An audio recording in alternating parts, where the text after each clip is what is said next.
दादा समवेत पंडित गेले, दादांनी बाबांचे पूजन केले. कोणीही न तोवर लावाया धजले, गंधाचे टिळे बाबांस. कोणी कसाही येवो भक्त, कपाळी गंध लावून देत. मात्र म्हाळसापती गळ्यासी फासीत, इतर ते लाविती पायाते. परी हे पंडित भोळे भाविक, दादांची तबकडी केली हस्तक. धरुनिया श्री साईंचे मस्तक, रेखिला सुरेख त्रिपुंड्र.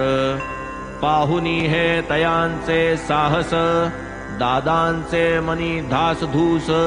चढतील बाबा परम कोपास, काय हे धाडस म्हणावे.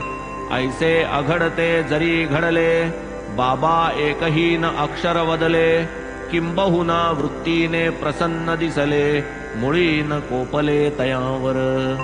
असो ती वेळ जाऊ दिली, दादांचे मनी रुखरुख राहिली. मग तेची दिनी सायंकाळी, बाबांसी विचारिली ती गोष्ट. आम्ही गंधाचा उलासा टिळा, लावू जाता आपुलिया निढळा. स्पर्श करू द्याना कपाळा, आणि हे सकाळा काय घडले.